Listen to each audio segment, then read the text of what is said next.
खुलुमबाय नोंथांमोनखौ बयखौ बरायबाय दिनै 28 आगस्ट 2023 बाराय जाबाय समबार फैदो दिननि खौरांफोरखौ बेखेवनोसै। गोबां अखा हानायनि जाहोनाव माजुलिनिफ्राय निमाती घाट जरासिम थांलाय फैलाय खालामग्रा नावनि सार्भिसखौ बन्द खालामथ'नाय जादों। गोबां अखा हानायजों बुरलुंबुथुर दैमानि दैया बांनायनि जाहोनाव बे थांखिखौ लानाय जादों। मोनसे गिख्रंथाव लामानि जाब्रबथाय जादों। बे गिख्रंथाव लामानि जाब्रबथायाव 9 सुबुङा जायगायावनो जिउ गोमादों। केरलानि वानाडआव गंसे जिप गारिया हरखाबै लामानिफ्राय गोथौ हाखराव गोलैलांनानै 9 सुबुङा अबथिरायै जिउ गोमादों आरो बे जाथायावनो गुबुन 2 सुबुङा गोब्राब जोखोम जादों। थैनायफोरनि गेजेराव आइजोफोरबो दंमोन। एक्स एनडिबिनि केसखौ लानानै बिटिआरनि गाहाय खुंगिरि प्रमद बर' बिथाङा खुगा बेखेवदों। प्रमद बर' बिथाङा खौरांगिरिफोरनि सोंथि खालामनायाव बुंनाय बायदिब्ला एक्स एनडिबिनि केसनि खामानिया प्रसेस जागासिनो दङ आरो बेनि सायाव आसामनि चिफ मिनिस्टार हिमन्त बिश्व शर्मा बिथांजों सावरायगासिनो होननानै फोरमायदों। एनडिबिनि गोबां केसफोरा दाबो दंबाय थायो। बिखौ उइथड्र खालामनायनि थाखाय प्रसेस जाबाय थादों, नाथाय केसफोरा खनसेयावनो फैजोबोखाय बिखौ हायाखै आरो माखासे हाइनेस क्राइम दङ जायखौनिखि बोखारनो होननानै बोखारनो हाया। दा बिनि सायाव चिफ मिनिस्टारजों रायलायनाय जादों आरो बिथाङा थाबैनो माबा मोनसे मोजां बेबस्था लागोन होननानै बुंदों।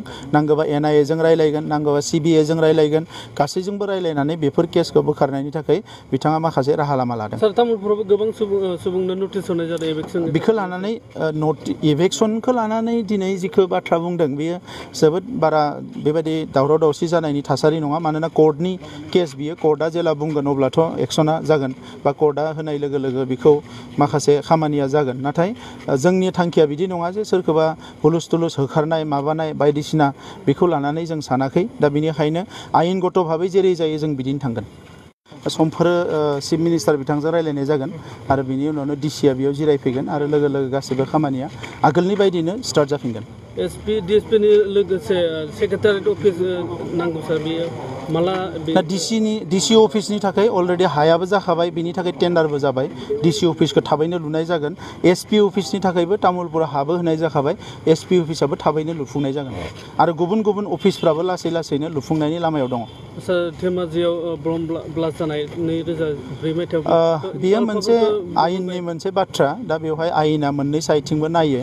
दा बेखौ जायफोरा न'खराव मानसि थैजादों बिथांमोना हदाय दुखु मोनो आरो बेबायदिखौ जोंबो दुखु मोनो। दा नंखायनो दिनै बेखौ आयेनगत भाबे बिथांमोना बेखौ मोनदों। नाथाय न्याय अन्यायखौ नायोब्ला बियो दुखुनांथाव जादों आं बेखौ सानो। दा जियानो जा जे बे मोनसे आयेननि बिजिरनाय, बेखौथ' जोङो उल्था खालामनो हाया। नाथाय जाय भिक्टिम जादों बिसोरजोंबो जों अरायसम जोंनि गोथौ अननाय सिबिनाय दुखु मोननाय गोरबोनि बेखौ अरायसम लाखिबाय थानांगोन। नोंथांमोन दिननि खौरांफोरा बेखिनिल'मोन। बेखिनिसिम नायनायनि थाखाय नोंथांमोननिसिम रोजा रोजा साबायखर। गोजोन्थों। एसेनोसै। जय बर' हारिनि।